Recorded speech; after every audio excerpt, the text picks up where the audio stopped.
Again, yeah, as is customary, I would thank the organizers to allow me to gate crash into this meeting because I'm just learning statistical physics, and I thought I'll just been learning for past 4 years, and so that's why one starts with van der Waals and look at a very old-fashioned problem, which is essentially the observation of spinodal instabilities, which are usually censored by Maxwell construction in a special system which is vanadium oxide, which is just a detail.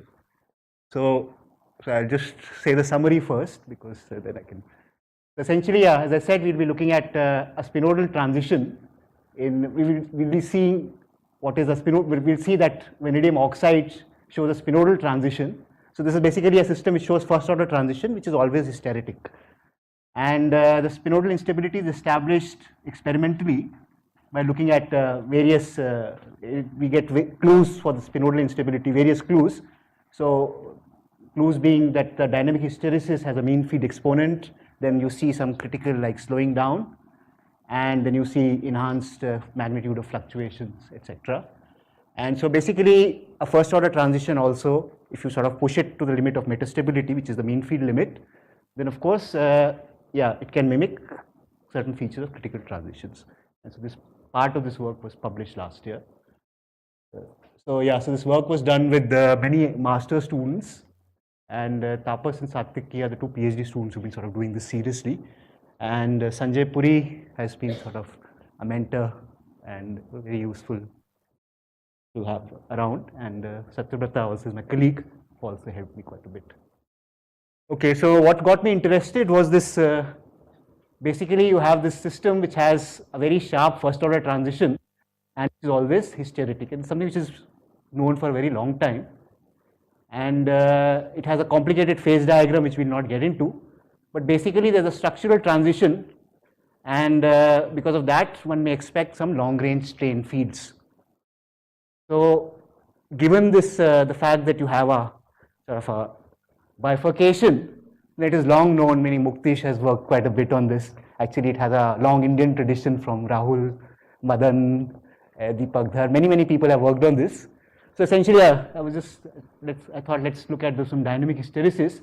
So we just change the ramp rate over 2 orders of magnitude. So the thermal transitions, we just change the temperature ramp rate, and then you see that there's a very neat shift in the transition temperature, both as measured in the resistance, which is a measure of the order parameter, as well as the transition through the latent heat measurements.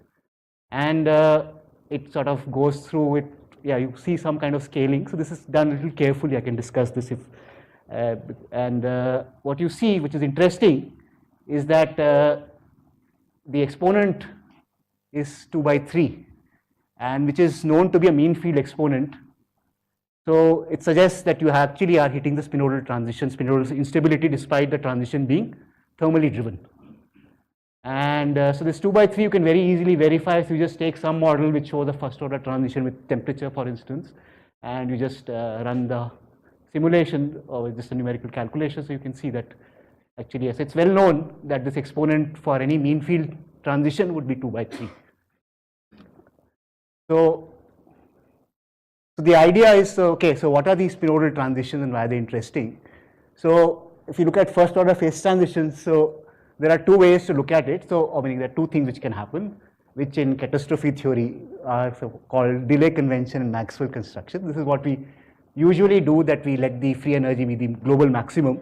But what is also possible is that you can supercool or superheat the system, and the system may persist in the metastable state depending on its history. And so, yeah, so that's what I said. That so the delay convention would imply that you would have some hysteresis, and in that sense, it's a zeroth order transition, if you like, because it's not the derivative, but the free energy itself is discontinuous. And yeah, so that's just what I said. And also, of course, these pictures are all wrong because, you know, it's just a way to depict it. It's true only in the mean field sense, because of course there's an essential singularity and you can't sort of, you know, talk about free energies like that, but okay.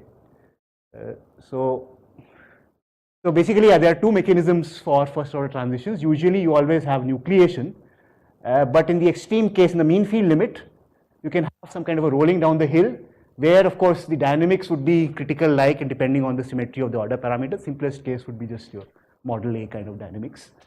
And yeah, So just to emphasize this again, so you have, say, if you have first order transitions which are supersaturated, then you can, in principle, hit the limits of stability, which are called the spinodal points, which are defined as the first and the second derivatives of the free energy disappearing.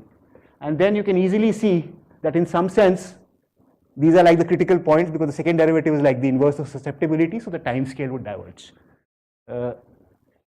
Yeah, and so of course, this picture is only valid in the mean field sense because any small fluctuations would give rise to, would basically give a pathway for nucleation before the spinodal is actually reached. But there are some very nice arguments which I can discuss in question and answer session, where essentially you can define a Ginzburg criteria, and there's a very nice interpretation when you can still understand why for finite range systems you might still get spinodal-like features in experiment.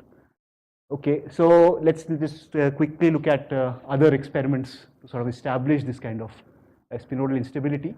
So we've done phase ordering after a shallow quench and looked at also fluctuation spectroscopy. So phase ordering is just, so this is just one example of phase ordering where you essentially start at a given temperature, and this is all experiments, of course you can't do it infinite, and so you ramp the temperature at some rate and then stabilize, and then you just look at how the order parameter, or the, in this case the resistance, evolves as a function of time. And so this is just some very simple calculation without noise, adding noise. So these are the two experiments for cooling and heating quenches, shock heating and cooling quench. And if you look at the time, so at least qualitatively it seems to match model A dynamics calculation. And so essentially you see at least qualitatively some kind of critical dynamics, but okay, one can do better. And you can look at, for instance, the relaxation times. And the relaxation times also seem to diverge around the two spinodals.